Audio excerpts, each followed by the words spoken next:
मंच पर सुशोभित है माननीय विधायक की अति प्राचीन संस्कृति का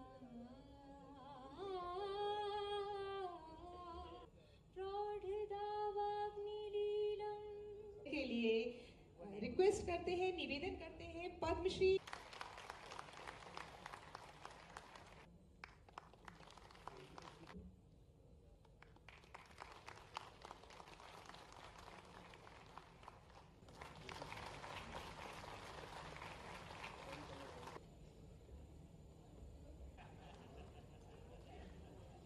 मुकुल पिंडावाला उज्जैन से वैद्य लोकेश जोशी का सम्मान होगा। इसके बाद हम मध्य प्रदेश कविता राठौर शासकीय स्वशासी करतलधनी से जबलपुर महाविद्यालय रीवा छात्राओं को यहां से नियुक्ति पत्र। इस सभागार में मौजूद चिकित्सा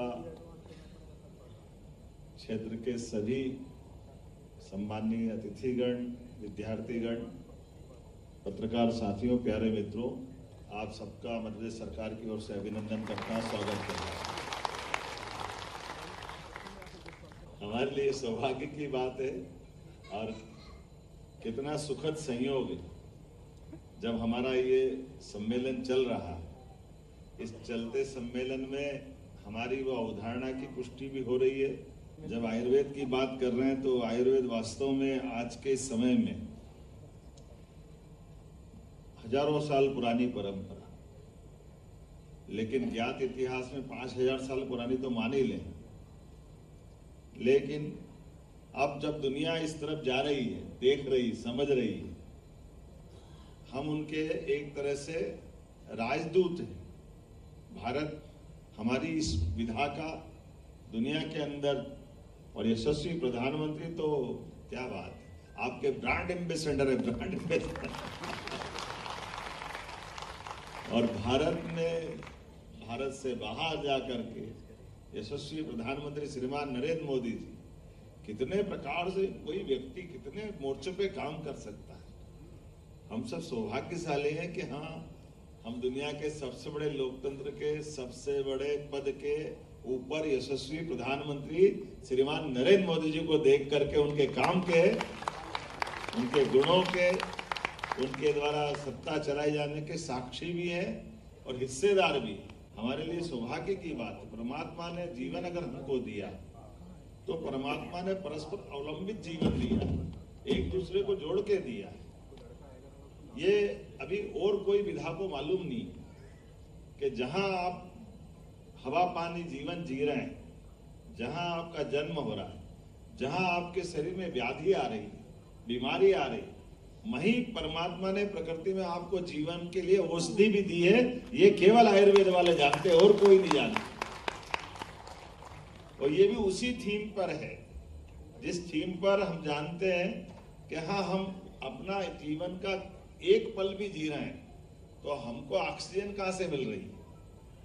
हमको ऑक्सीजन वनस्पति से मिल रही है।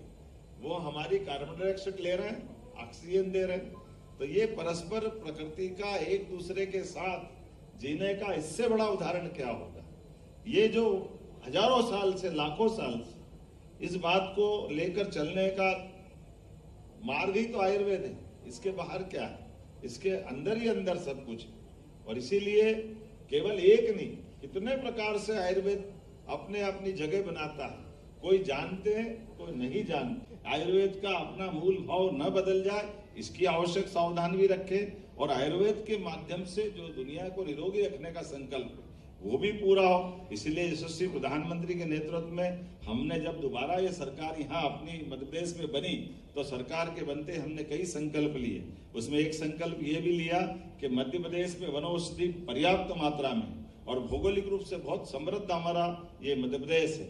ऐसे में यहाँ हमारे लिए एक बड़ी संभावना आयुर्वेदिक कॉलेज की भी है। इसलिए हमने संकल्प किया 11 आयुर्वेदिक कॉलेज खोलेंगे। हमें इस बात का आनंद है। शिक्षा नीति 2020 लागू, उसमें कहा गया कि एक विश्वविद्यालय में सभी प्रकार के कोर्स पढ़ा सकते हैं, सरकारी हो या प्राइवेट हो। तो हमने अनुमति दी सभी विश्वविद्यालयों को, वो सभी प्रकार से अपने विश्वविद्यालय के अंदर आयुर्वेदिक, मेडिकल कॉलेज सब कुछ खोले। आपने कहा क्लिनिक और नर्सिंग होम पंजीयन की प्रक्रिया में स्वास्थ्य विभाग तकलीफ देता है या स्वास्थ्य विभाग के पास जाना पड़ता है, और मैं मान के चलता कि वाकई ये आयुष का काम है। आने वाले समय में आयुष को ही ये काम दिया जाएगा ताकि वो अपने इस दिशा में आगे बढ़े।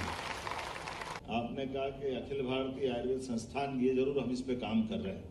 निश्चित रूप से इसको उज्जैन में खोला जाएगा। हमारा बहुत अच्छा कॉलेज है, हमारी घोषणा भी है, भारत सरकार के पास वो विचाराधीन भी है। निश्चित रूप से हम इसको खोलेंगे। तो हम तो इंडस्ट्री को प्रोत्साहन दे ही रहे हैं, निश्चित रूप से हम इस नीति को भी लागू करने की घोषणा करते हैं ताकि हमारे यहाँ अधिकांश ऐसे बड़े परिवार, बड़े घराने, सभी आचार्य महामंडलेश्वर को, सभी अखाड़ों को, संत को, प्रवचनकार को और आयुर्वेद में विश्वास करने वाले सभी संस्थानों को हम उज्जैन में भूमि उपलब्ध कराएंगे। मेरी अपनी ओर से सभी आनंद मार्गियों को बधाई, बहुत बहुत धन्यवाद।